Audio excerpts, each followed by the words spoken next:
بات شروع کرنے سے پہلے میری گزارش ہے مائک والوں سے،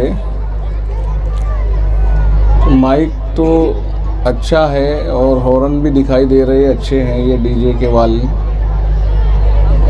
لیکن ان کی آواز ان سے باہر کم نکل رہی ہے، اندر زیادہ ہے۔ میری عادت تو اتنی دور سے بولنے کی ہے، آپ کا ہنر ہوگا کہ آپ مائک کے اندر وہ بٹن دبائیں جو آواز کو باہر پھینکتا ہے۔ میں سن رہا ہوں کہ اسی کے اندر آواز کود رہی ہے، ہلکی پھلکی سی ایکو لگ جاتی ہے، آواز وہیں کودتی رہتی ہے۔ اب ہم یہ دیکھتے ہیں کہ کتنا مٹھاس اس آواز میں پیدا ہوتا ہے۔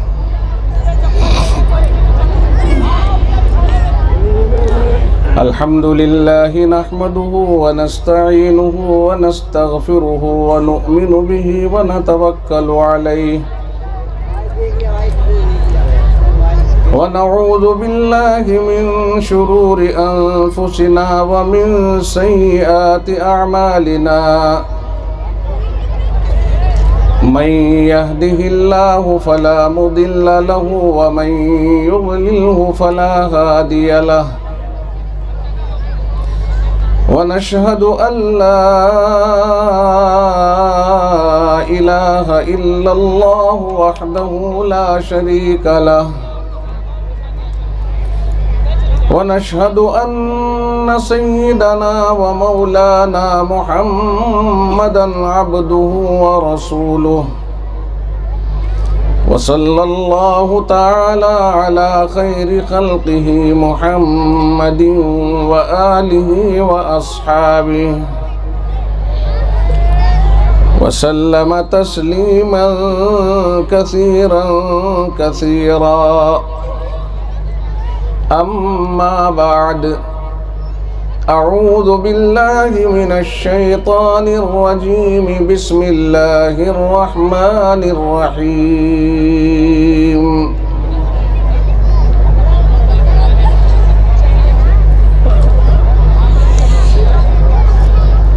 يا أيها الذين آمنوا اتقوا الله ولتنظر نفس ما قدمت لغد واتقوا الله إن الله خبير بما تعملون صدق الله مولانا العظيم۔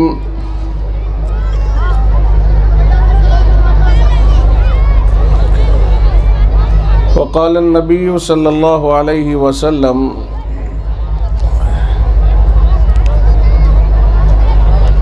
ليس المؤمن الذي يشبع وجاره جائع إلى جنبه أو كما قال عليه الصلاة والسلام۔ عزیزان ملت، نوجوان ساتھیوں، پیارے دوستوں اور دینی بھائیوں،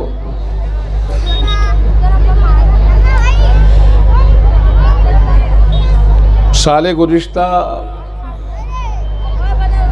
اس ادارے کے جلسے میں حاضری ہوئی تھی، تو یہ جلسہ وہیں مدرسے میں ہوا تھا، اور وہاں دیکھ کر لوگوں کی کیفیت اور ایک بھیڑ کا امڑنا اور اس جگہ کا کم پڑنا اس ادارے کی مقبولیت کی دلیل بنا ہوا تھا۔ ابھی میں وہیں ہو کے آیا ہوں مدرسے میں، جو باتیں میں نے سال گزشتہ کہی تھی وہ بات پوری ہو گئی۔ میں نے بات عرض کی تھی کہ مدرسوں میں جہاں قرآن کریم کی تعلیم ہوتی ہے اس درسگاہ کا بہت اچھا اور صاف ستھرا ہونا بہت ضروری ہے۔ قرآن اللہ کا کلام ہے، جہاں وہ پڑھایا جاتا ہے وہاں اللہ کی رحمتیں برستی ہیں، اس جگہ کا بہت اچھا ہونا ضروری ہے، اور جو سہولت ہم دے سکتے ہیں پڑھنے والوں کو وہ سہولتیں دیں۔ اور وہاں بہت خوشنمائی اور بہت صفائی ستھرائی تھی، لیکن ایک چیز کی کمی محسوس ہو رہی تھی۔ میں نے کہا کہ اگر یہاں چونکہ چاروں طرف سے یہ بند ہے، ہوا پاس ہونے کا کوئی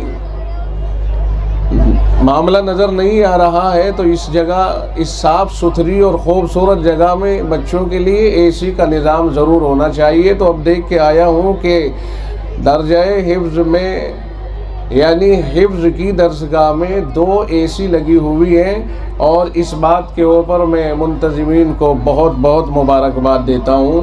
اور بہرحال ایک حافظ سفیان صاحب نے دی، ماشاءاللہ ان 2 اے سیوں میں سے ایک اے سی حافظ سفیان صاحب نے دی ہے۔ حافظ صاحب نے دے دی تو میں سمجھتا ہوں ایک جو ہے وہ 100 کے برابر ہے۔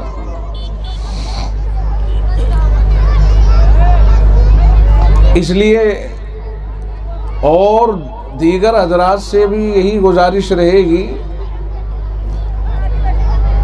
کہ وہ بھی اپنی حفظ کی درسگاہوں میں جہاں تک ان سے ہو سکے سہولت اور آراستگی پیدا کریں۔ اس سے اللہ کی نصرت آئے گی آپ کے ساتھ۔ جتنا آپ بچوں کے ساتھ نصرت کا معاملہ کرو گے اتنا ہی اللہ آپ کی مدد فرمائے گا۔ اب مجھے یقین ہے اللہ کی ذات پر کہ اگر مولانا شمیم صاحب اس بیٹھے ہوئے مجمع سے کوئی مطالبہ کریں گے تو میں اس یقین پر ہوں کہ انشاءاللہ یہ مجمع اس مطالبے کو پورا کرے گا، اس لیے کہ لوگوں کو معلوم ہے کہ یہ بچوں کو بنیادی سہولتیں فراہم کرتے ہیں، بچوں کے لیے بہت زیادہ کوشاں اور فکر مند رہتے ہیں، اور یہی لوگ چاہتے بھی ہیں ہم سے۔ جب کوئی ہمیں امداد کرتا ہے تو اس کا ذہن یہ ہوتا ہے کہ یہ امداد بچوں تک پہنچنی چاہیے پورے طور سے، اور اللہ کا شکر ہے پہنچتی ہے، سبھی جگہ پہنچتی ہے۔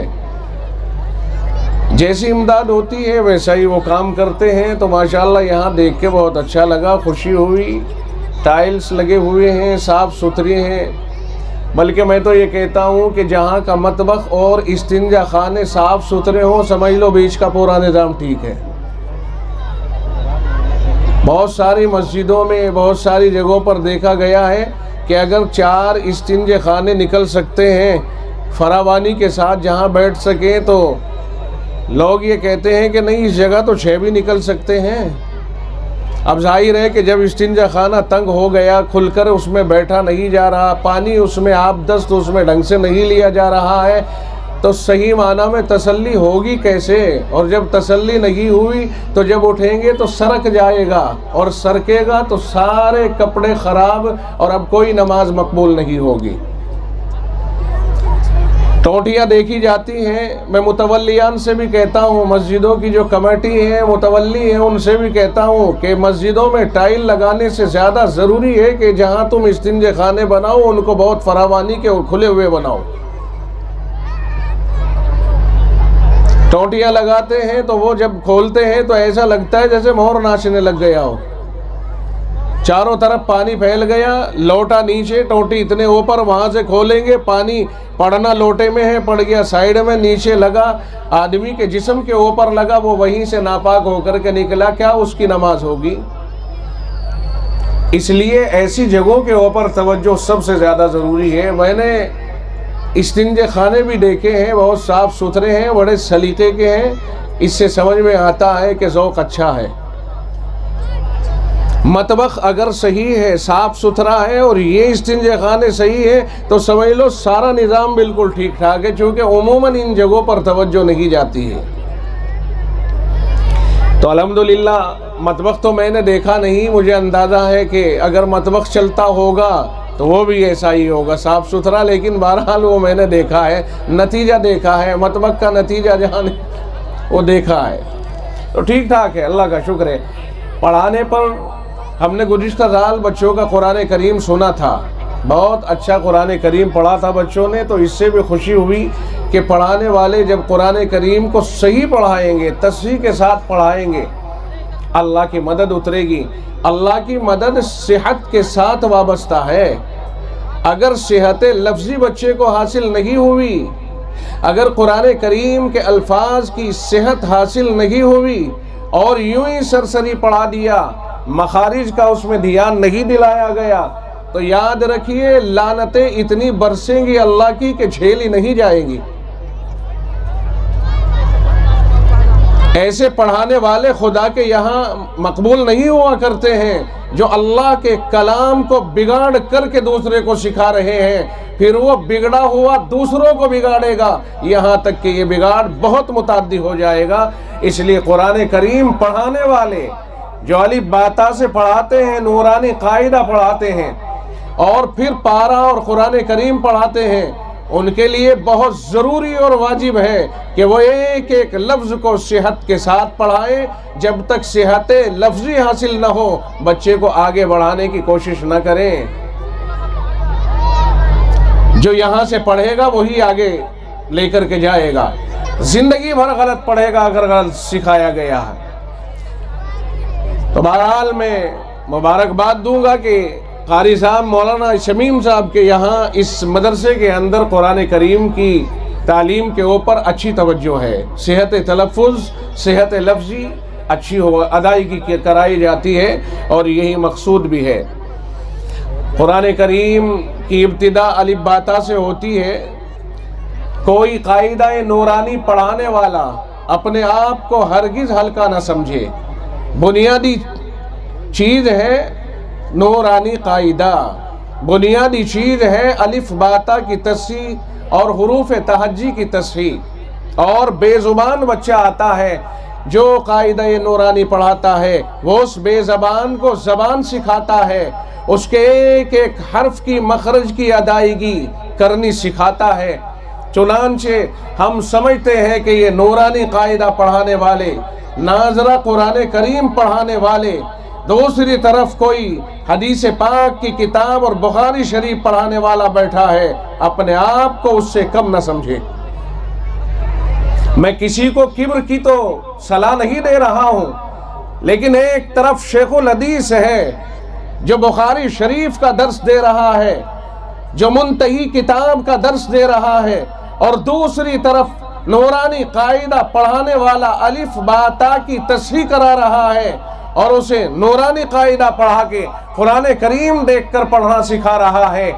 یہ قاعدہ پڑھا کر قرآن کریم پڑھانے والا، میں اس کے لیے کہتا ہوں کہ جتنی تعریف کی جائے وہ کم ہے، اس کا کوئی مقابل نہیں۔ اگر نورانی قاعدہ نہیں پڑھائے گا تو بخاری شریف نہیں پڑھ پائے گا۔